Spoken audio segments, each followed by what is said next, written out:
Hello everyone, this is One Page Fool's Jimbo, and I'm just back here to do a short video on hobby etiquette. It's something I asked about on my Facebook page, just what topic people would like, and apparently hobby etiquette was what people were interested in. So to me, etiquette is a very important part of gaming because it's all part of the social interaction. You have to set things up, you have to move forward. It's best to try and get things running smoothly. You want to have an enjoyable experience after all, both for yourself and for your opponent. This is all part of obviously trying to get people in the hobby as well. If somebody's first interaction with a game is in a very negative experience, they're not going to want to come back. And that's not what we want. We want the hobby to grow and prosper. So to me, these are some of the most important things you should do. So there's 3 stages to this. There's the pre-game, which is setting everything up. There's the playing the game, which has its own set of particular unique etiquette rules. And then there's the post-game, the shortest set. So when it comes to the pre-game, the setting up, of course, you should set a time and stick to it. If you can't make it, you need to let your opponent know early, because there's no point in saying, oh, I'll go meet you at 5 o'clock in the evening, and then at 4 o'clock in the evening, you go, oh, I'm sorry, I can't make it. I've got work, I've got my partner, I'm ill, etc., etc., etc. It's very important to not waste anyone's time and to ensure everyone more or less gets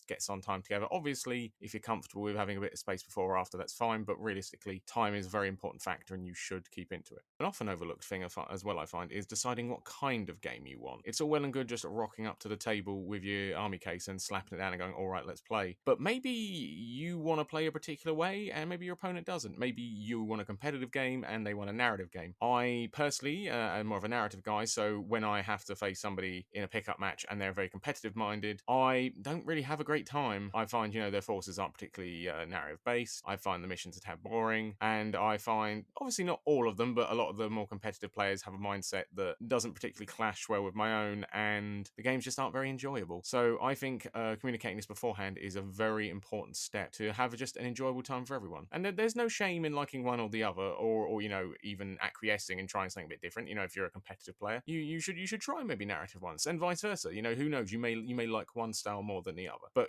communication is key in this case. Now, this may seem like a very obvious one, but bathing. There's the cliche of the stinky hobby nerd, and it's there for a reason. I mean, we don't want to end up like Yu-Gi-Oh players, and I'm not trying to shit on Yu-Gi-Oh players, honestly, but it kind of says something when within their tournament packs it explicitly says bathe. They're being mandated by their own game company to have a shower before they turn up. So pick up a bar of soap, guys and girls. It's always important to smell your best when you're rolling those dice. Next up is illness, which obviously is quite prudent right now with COVID-19 still rolling about. But even ignoring COVID, sometimes people just like to be aware, if their opponent is not feeling great, either because they don't want to push you too hard, or because they're a bit concerned they might catch something themselves. You may roll up to the gaming table with a bit of a cold, which isn't a problem for you, but who knows, the person you're playing against might be a bit immunocompromised. Maybe they're looking after an elderly relative and they don't want to give something to them. It may not necessarily be a huge deal, but it's always best to just inform them beforehand and say, hey, I've got a bit of a cold, or I may not be at my best, I haven't had a lot of sleep. Just genuinely just try and let them know about your general health. Obviously it doesn't have to be anything too invasive. You don't have to tell them you've got a rash on your ass, but just simply that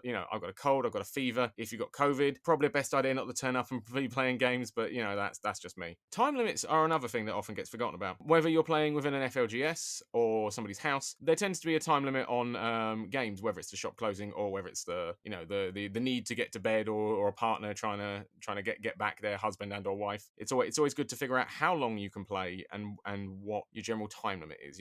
I personally tend to go down to my friendly local game shop and have about 6 to 8 hours spare. But I know some people only have like maybe 2 or 3 hours to spare, or if they're within their own home, they've got a certain amount of time, and it's not a lot. It's good to set it up though beforehand, because you don't want to be in a situation where you're about 3/4 for a game and then you or your opponent notices the clock's running and you have to pack up early and be like, I'm sorry, I got to go elsewhere. It just ruins it for everyone. Check your hobby accessories and miniatures before you leave.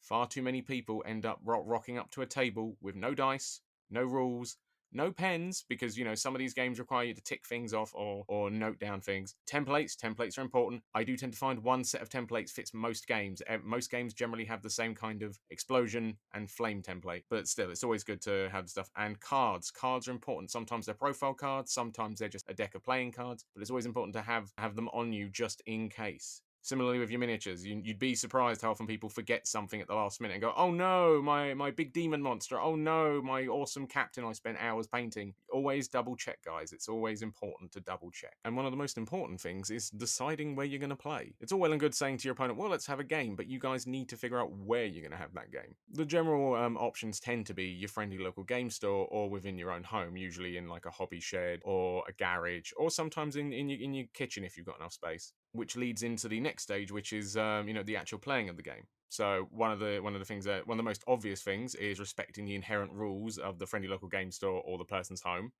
If the game store doesn't want you swearing, probably best not to swear. Person's home doesn't want any mud trailed in. Clean your boots before you step inside, guys and girls. Respect their rules, and they'll respect you. It's how the world works. Next up is food. Food's a funny one. I find some people are cool with it being on the table, others aren't. Generally and personally, I prefer to eat before I play, or if I have to eat while I'm playing, put it on a table next to the one that we're playing on, especially if it's something messy or something that can leak. No one likes pasta salad all over the tabletop when you're trying to actually have a game, or things that leave like grime and dust, like Cheetos and chocolate and anything like that. Generally, just keep it on a side table so you can dip in and out of it. Plus point, if you're playing at home, you can set up like a little snack table with like crisps and cheese nibbles and things like that. A little bit fancy if you feel like it. You can go a little bit high, maybe buy some hors d'oeuvres, but it's just keep it off the table and keep it so you can keep your hands clean because nobody wants grimy dice. Speaking of dice, you should always explain your dice rolls to your opponent. Sounds a bit simple, but it's something that's often overlooked when you're rolling a lot of dice very quickly. Sometimes your opponent can get distracted either by the complicated rules, something as simple as, this is my armor roll and my ward save roll. The red dice is armor, the green is ward, is greatly appreciated. It just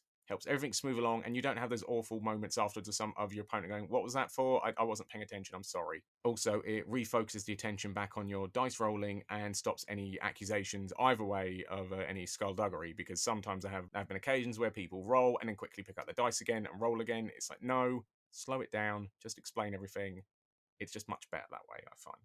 Here's another big one that frequently gets hammered in the hobby, so you should all be aware of it. Ask before you pick up your opponent's models. You mentioned like Cheeto fingers and chocolate fingers and things like that. Nobody wants that on their lovingly painted miniature. So please, please, please ask before you pick up somebody's miniature. Even something as simple as, "Hey, can I have a look at that, please?" is, more than adequate. Another one that's quite frequent is commentary on painting. Now, obviously, not everyone paints their miniatures. Sometimes people don't have time, and sometimes people's painting isn't like a top tier standard, and that's fine. We don't know what's going on in someone else's life. Maybe they just don't want to paint, or maybe they just are happy at the level they're at. Whatever the case, any kind of commentary should realistically be constructive. If you think their miniature looks awful, don't tell it to them like that. Just say, "Hey, I think this would look great with a wash on it." I mean, if you don't, that's cool. But generally, I personally think that look cool with like a nice bit of a brown wash on it. Too often in this hobby, unfortunately, people get a tad elitist around painting levels, and it really takes it out for people. Not everyone has the time, not everyone has the patience. Just generally, try and be nice to other people. That's all I'm saying when it comes to talking about painting. Speaking of talking, discussions at the table in general should probably be fairly light topic wise. Nothing too serious. I mean, you can talk religion and politics, obviously, but honestly, I would realistically say only with people who are comfortable around that kind of thing when you start. Now, one I've seen quite personally, and don't get me wrong, I've done it myself, is frustration with your dice rolls. Can we please try and keep it to a light-hearted level? I get it. I really do get it. When you roll your dice and you keep getting ones all the time, or you think you're about to do something good and it just messes up badly, it's fucking infuriating. It's incredibly angry, especially if your entire game you've done nothing but roll snake eyes. When it just feels like God himself has come down, looked at your dice, and gone, no. It's just, it can make you fly into a rage. However, this is Toy Soldiers. We shouldn't be taking it this seriously. I know, easier said than done, but it can be really off-putting to your opponent if you're having a big freak out. I've seen people have a big freak out. It's embarrassing seeing grown men and women scream at bits of plastic, throw them around. I saw someone eat one once. They were that angry. Yeah, I know. I don't know if they had to go to hospital afterwards, but it wasn't pleasant to watch somebody just chow down on a dice. Now, onto the post-match etiquette. I always think you should express good sportsmanship afterwards, either with a handshake or, because of the current, like COVID situation, a generally just good statement of, thanks, I had a good time. Let's do this again. It doesn't hurt anyone. doesn't cost a damn thing, and just keeps the mood nice and warm. Especially if you've lost or your opponent has lost, it's always good to show good sportsmanship to make sure they A, stay in the hobby, and B, don't feel like they've had a bad time. Some of my worst hobby experiences have come from people who have utterly crushed me into the ground and not even said thank you afterwards. I just feel like my time's been wasted, and I spent hundreds of pounds on this army just to have somebody else rub their army winning in my face. It's not pleasant. Now, this one's a bit more focused if it's a competitive game, but obviously it doesn't always have to be related to that. But generally, I find, at least if you've had a competitive game, it's always good to talk to your opponent afterwards about the experience from your end, highlighting what they could have done to win potentially, or just to improve their game. This also helps keep the mood light if you have crushed your opponent willingly or unwillingly, if the dice rolls have gone quite well for you. Generally, just trying to show the other person humility and that you feel that, you could help them do better. And finally, offer them a refreshment if possible. A good cup of tea is always welcome after a long day of gaming. And that's my thoughts on etiquette within the hobby. Thank you very much for listening, and goodbye.